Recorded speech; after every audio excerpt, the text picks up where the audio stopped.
गुरु श्री रमन महर्षि आत्म अनुसंधान अभ्यास। प्रश्न, यह पक्वता कैसे संभव बनती है? उत्तर, विभिन्न उत्तर दिए जाते हैं, लेकिन पूर्व का जो भी विकास रहा हो, विचार उसमें वेग लाता है। प्रश्न, यह तो चक्राकार तर्क हुआ। मैं पक्व हूँ इसलिए विचार के काबिल हूँ, लेकिन स्वयं विचार मुझे पक्व नहीं बनाता।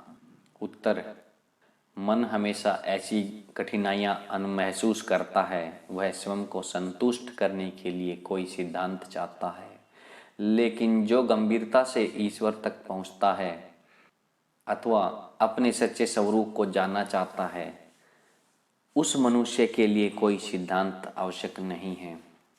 प्रश्न, मुझे अब कोई संदेह नहीं कि भगवान की पद्धति सिद्धि है, लेकिन बहुत मुश्किल है। प्रारंभ कैसे किया जाए यह हम जानते नहीं। यदि हम मंत्र की तरह मैं कौन हूँ रटते चले जाएं तो सुस्ती आ जाती है। दूसरी पद्धतियों में शुरू में कुछ भावात्मक करना होता है और तब साधक कदम कदम आगे बढ़ सकता है, लेकिन भगवान की पद्धति में ऐसा कुछ नहीं है और अचानक आत्मा को पा लेना यद्यपि सीधा जरूरी है तो भी मुश्किल है। उत्तर, आप स्वयं स्वीकार करते हैं कि यह सीधी पद्धति है, यह सीधी है और सरल भी है। यदि हमसे भिन्न चीज़ों के पीछे जाना इतना सरल है, तो स्वयं अपने ही आत्मा के प्रति जाना मुश्किल कैसे हो सकता है? आप कहते हैं शुरू कहाँ से करें, आदि अंत नहीं है। आप स्वयं आदि में और अंत में ही हैं। यदि आप यहाँ और आत्मा कहीं दूसरी जगह हो तो आपको पहुंचाना हो तो आपसे यह कहा जा सकता है कि कहाँ से शुरू करना है, कैसे यात्रा करना है और कैसे वहाँ पहुँचना है। यदि आप रमण आश्रम में रहकर यह पूछें कि मैं रमण आश्रम जाना चाहता हूँ, मुझे यात्रा कहाँ से प्रारंभ करनी चाहिए और कैसे वहाँ पहुँचना चाहिए, तो कोई क्या कहेगा? मनुष्य का आत्म अनुसंधान ऐसा ही है। वह हमेशा आत्मा ही है और कुछ नहीं है। आप कहते हैं मैं कौन हूँ, मंत्र रटने जैसा बन जाता है, लेकिन इस प्रश्न का यह अर्थ नहीं है कि आप बार बार पूछते चले जाएं। यदि ऐसा हुआ तो विचार इतनी सरलता से मरेगा नहीं। आप जिसे सीधी पद्धति बताते हैं उसमें अर्थात स्वयं को मैं कौन हूँ ऐसा प्रश्न पूछने में आपको करना यह है कि आप अपने भीतर सब विचारों के मूल रूप अहम विचार के जन्म स्थान की ओर मन को मोड़ें। चूंकि आत्मा आपके भीतर है, बाहर नहीं, आपको बाहर जाने की बजाय अपने अंदर मुड़कर डुबकी लगाने के लिए कहा जाता है। अपने आप के प्रति जाने से अधिक सरल और कौन सी बात हो सकती है? लेकिन फिर भी हकीकत यह है कि कुछ लोगों को यह पद्धति मुश्किल लगेगी और पसंद नहीं आएगी। इस कारण बहुत सी अन्य पद्धतियां बताई जाती हैं। उनमें से प्रत्येक कुछ लोगों को श्रेष्ठ तथा सरल लगेगी। ऐसा उनकी पक्वता या योग्यता के अनुसार होता है। लेकिन कुछ लोगों को विचार मार्ग के सिवा और कुछ भी पसंद नहीं आएगा। वे पूछेंगे, आप मुझे यहाँ या वह वस्तु देखने या जानने को कहते हैं, लेकिन देखने जानने वाला कौन है? दूसरी कोई भी पद्धति चुनी जाए, कर्ता हमेशा रहेगा, उससे दूर जाना संभव नहीं। मनुष्य को यह कर्ता कौन है इसका निर्णय अवश्य करना चाहिए, तब तक साधना समाप्त नहीं होगी।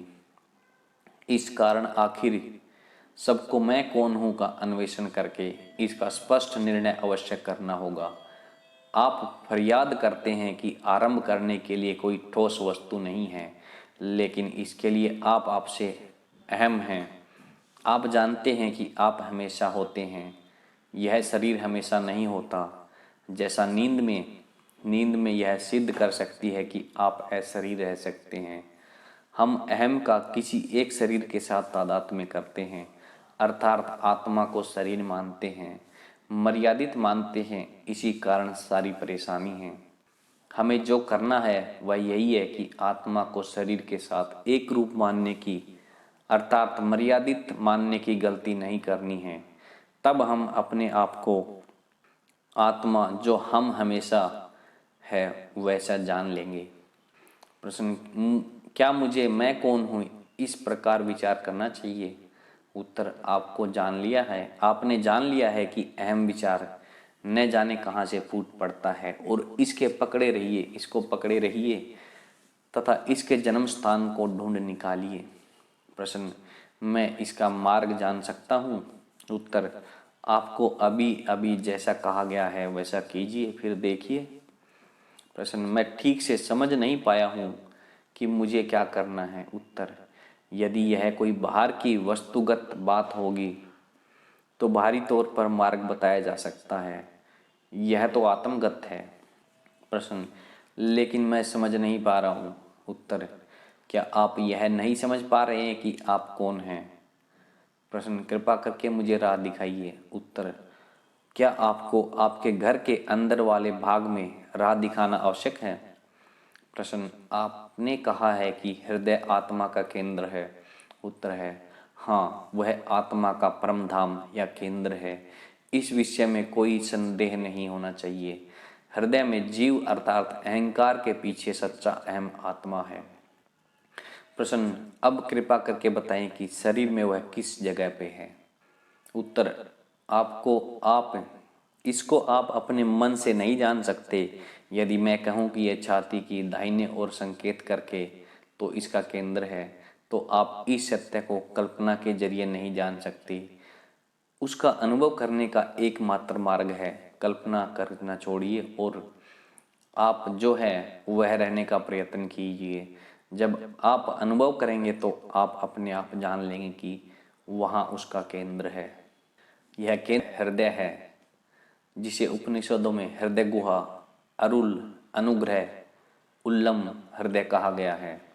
प्रश्न, वह वहाँ है ऐसा मैंने किसी ग्रंथ में पढ़ा नहीं है।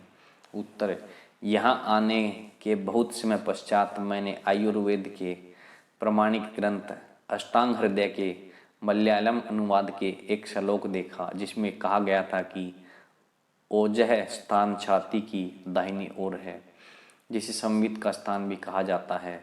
शीतो उपनिषद में निम्नलिखित श्लोक है, शरीर में छाती के बीच में जठर के ऊपर विविध रंग के 6 अंग हैं।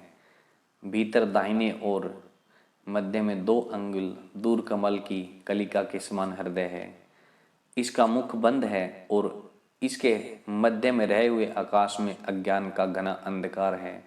यहाँ सब नाड़ियाँ, संधियाँ एवं वासनाएं हैं। यह प्राण तथा चित्त के प्रकाश का निवास स्थान है। प्रश्न, क्या मैं आश्वस्त रह सकता हूँ कि प्राचीन ऋषियों ने हृदय शब्द के इसी केंद्र को निर्देशित किया है?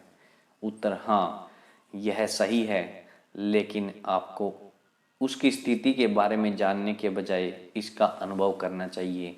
मनुष्य यदि देखना चाहे तो उसे आंखों का स्थान निश्चित करना जरूरी नहीं। हृदय आपके लिए सदैव खुला हुआ है। यदि आप उसमें प्रवेश करने के लिए उद्यत हों, आप न जानते हों, तब भी वह आपकी सब गतिविधियों को आश्रय देता है। आत्मा हृदय में है, ऐसा कहने के बजाय हृदय ही आत्मा है, ऐसा कहना कदाचित अधिक उपयुक्त होगा। वस्तुतः आत्मा स्वयं केंद्र है और सर्वत्र, और अपने हृदय होने के विषय में सभान स्वयं प्रकाश है। प्रश्न, यदि ऐसा है तो उसे शरीर के किस भाग में स्थित कैसे कहा जा सकता है? हृदय का स्थान निश्चित करने का मतलब जो वस्तु देश कालातीत है उसके लिए शरीर मर्यादित निश्चित है। उत्तर, यह सही है, लेकिन जो मनुष्य हृदय के स्थान के विषय में प्रश्न पूछता है वह स्वयं को शरीर के साथ तथा शरीर में रहा हुआ मानता है। इस प्रश्न को पूछते समय आप यह कहेंगे कि आपका शरीर यहाँ है और आप किसी दूसरी जगह से बोल रहे हैं। नहीं, आप आपके शरीर अस्तित्व का स्वीकार करते हैं। इस दृष्टि से हृदय के संदर्भ में भौतिक शरीर का निर्देश किया जाता है। सत्य यही है कि शुद्ध चैतन्य अविभाज्य है, उसमें विभाग नहीं है, उसका कोई रूप या आकार नहीं है, भीतर बाहर नहीं है, उसके लिए दायां बायां नहीं है, शुद्ध चैतन्य जो कि हृदय में है सबको अपने भीतर समाविष्ट किए हुए है, कुछ भी उसके बाहर या उससे भिन्न नहीं है। यह अंतिम सत्य है। पूर्णता के इस दृष्टिकोण से हृदय, आत्मा अथवा चैतन्य का कोई विशेष स्थान भौतिक शरीर में निश्चित नहीं किया जा सकता, क्योंकि शरीर मन का प्रक्षेपण मात्र है और मन तेजों में हृदय का तुच्छ प्रतिबिंब है।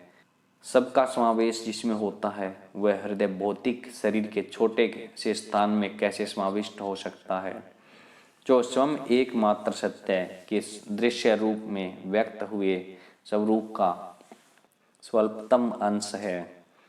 लेकिन लोग यह नहीं समझते, वे भौतिक शरीर एवं विश्व के संदर्भ में ही सोचते हैं। उदाहरण के तौर पर आप कहते हैं कि आप हिमालय के उस पार के देश से यहाँ इस आश्रम में आए हैं, लेकिन यह सत्य नहीं है। आना जाना या किसी प्रकार की गति उस एक सर्वव्यापक आत्मा जो वास्तव में आप हैं के लिए ही कैसे हो सकती है? आप तो हमेशा जहाँ होते हैं वहीं हैं। आपका शरीर एक स्थान से दूसरे स्थान में है, जहाँ पहुँचने तक लाया गया है। यह सरल सादा सत्य है, लेकिन उस मनुष्य के लिए जो स्वयं को दृश्य वस्तु रूप विश्व में रहा हुआ एक दृष्टा मानता है, वह सर्वथा काल्पनिक लगता है। सर्वसाधारण समझ की भूमिका पर नीचे उतरकर भौतिक शरीर में हृदय के स्थान का निर्देश किया जाता है। प्रश्न: तो मैं श्री भगवान के छाती के विशेष स्थान में हृदय केंद्र का अनुभव होता है, ऐसा विधान को कैसे समझ सकता हूँ? उत्तर: एक बार यदि आप यह स्वीकार करें कि सत्य तथा पूर्णता के दृष्टिकोण से शुद्ध चैतन्य रूप हृदय देश कालातीत है, तो शेष सब बातें उनके सही परिप्रेक्ष्य के में आप सरलता से समझ जाएंगे। प्रश्न: हृदय दाहिने बाएं या मध्य में हुआ बताया जाता है। इन मतभेदों के रहते हम उस पर ध्यान कैसे कर सकते हैं? उत्तर: आप हैं यह एक तथ्य है। ध्यान आपके द्वारा आप में और आपका होता है। जहाँ आप हैं वही ध्यान होना चाहिए, वह आपके बाहर नहीं हो सकता। इस प्रकार आप ध्यान के केंद्र हैं और वही हृदय है। संशय तब उत्पन्न होता है जब आप उसे किसी ठोस भौतिक वस्तु के साथ एक रूप समझते हैं। हृदय कोई ख्याल या ध्येय नहीं है, बल्कि ध्यान का स्थान है। आत्मा सदैव केवल अकेला रहता है। आप शरीर को हृदय में देखते हैं, विश्व भी वही दिखता है, उससे भिन्न कुछ भी नहीं है। इस कारण सभी प्रकार के प्रयत्नों का स्थान वही है। प्रश्न: आप कहते हैं कि अहम विचार हृदय केंद्र से उत्पन्न होता है, हमें उसका मूल वहीं ढूंढना चाहिए। उत्तर: मैं आपको आपके शरीर में अहम कहाँ से उत्पन्न होता है उसे देखने के लिए कहता हूँ, लेकिन यह कहना वस्तुतः सत्य नहीं है कि अहम का उदय अस्त छाती के दक्षिण भाग में रहे हुए हृदय से होता है। हृदय सत्य का दूसरा नाम है और वह शरीर के अंदर या बाहर नहीं है, क्योंकि वह केवल अद्वितीय है, उसमें अंदर बाहर नहीं हो सकता। प्रश्न: हृदय पर ध्यान करने के लिए मुझे छाती की दाहिनी ओर मन को एकाग्र करना चाहिए। उत्तर: हृदय भौतिक नहीं है, दाहिने या बाईं ओर ध्यान नहीं करना चाहिए। ध्यान आत्मा पर करना चाहिए। सब जानते हैं मैं हूँ। यह मैं कौन है? वह अंदर बाहर, दाहिने बाएं नहीं, मैं हूँ, बस यही पूर्ण है। दाहिने बाएं का ख्याल छोड़िए, ये तो शरीर के संदर्भ में कहे जाते हैं।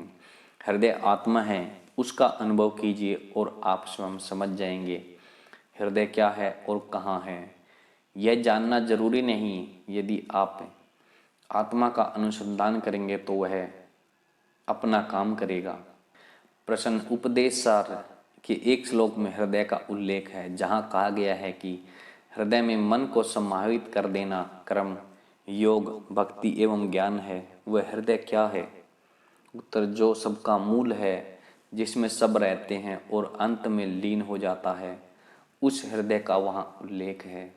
प्रश्न: इस प्रकार के हृदय का विचार हम कैसे कर सकते हैं? उत्तर: आपको किसी वस्तु का विचार करने या आपको किसी वस्तु का विचार क्यों करना चाहिए? आपको केवल यह देखना है कि अहम कहाँ से प्रकट होता है। जहाँ से सब शरीरधारी जीवों के विचार प्रकट होते हैं उसे हृदय कहते हैं। उसके सारे वर्णन केवल मन की कल्पनाएं हैं। प्रश्न में छाती के विविध वर्ण के 6 अंग हैं। इनके मध्य में 2 अंगुल दाहिने ओर हृदय है ऐसा कहा गया है, लेकिन हृदय निराकार है। हमें उसके आकार की कल्पना करके उस पर ध्यान करना चाहिए। उत्तर नहीं, केवल मैं कौन हूँ की तलाश आवश्यक है। जो गहरी नींद एवं जागृति में सदैव रहता है वह एक समान है। जागृति में दुख है और उसे दूर करने का प्रयत्न भी है। आपसे पूछा जाए कि नींद में कौन जगा है तो आप कहेंगे मैं। इस समय आपसे कहा जाता है कि इस मैं को दृढ़ता से पकड़े रखिए। यदि ऐसा किया जाए तो शाश्वत सत्ता स्वयं प्रकट होगी। मुख्य बात मैं का अन्वेषण है, न कि हृदय केंद्र पर विचार। बाहर भीतर जैसा कुछ नहीं, दोनों का अर्थ समान है या कोई अर्थ नहीं। यह सच है कि हृदय केंद्र पर एकाग्रता की पद्धति भी है। यह केवल अभ्यास है, आत्म अनुसंधान नहीं। हृदय केंद्र पर एकाग्रता करने वाला साधक ही मन के निश्चल निर्विचार होने पर समान रह सकता है। दूसरे केंद्रों पर ध्यान करने वाले इस प्रकार समान नहीं रह सकते। केवल मन के पुनः सक्रिय होने पर अनुमान करते हैं कि मन निश्चल है। शरीर के किसी भी भाग में आत्मा के निवास को मानकर ध्यान करने वालों को उस विचार की शक्ति से जैसे आत्मा वहीं रहता हो ऐसा मालूम होगा। उदय अस्त होने वाले अहम के लिए प्रेमास्पद हृदय की ही एकमात्र शरण है। यद्यपि यह कहा जाता है कि हृदय भीतर बाहर दोनों जगह हैं, लेकिन निश्चित जानिए कि पूर्ण सत्य की दृष्टि से वह न भीतर है न बाहर है, क्योंकि शरीर जो भी भीतर बाहर के भेदों का आधार है, विचार करने वाले मन की कल्पना है। हृदय अथवा मूल स्थान सबका आदि मध्य एवं अंत है। परम व्योम रूप हृदय कभी भी कोई रूप नहीं है, वह सत्य का अप्रमेय प्रकाश है। वीडियो को सुनने के लिए आपका बहुत बहुत धन्यवाद। प्लीज़ इस चैनल को लाइक और सब्सक्राइब कीजिए। आपको ऐसे ऐसे वीडियोस मिलते रहेंगे। Thank you so much.